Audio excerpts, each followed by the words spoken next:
15 साल से 18 साल की आयु के बीच के जो बच्चे हैं, अब उनके लिए देश में वैक्सीनेशन प्रारंभ होगा।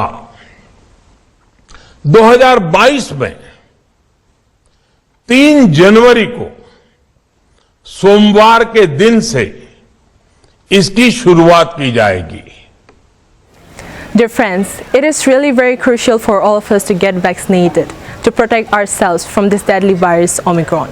So I request each and everyone to get vaccinated and make this world a better one. The time has arrived to follow the footsteps of our elders, to be part of grand plan.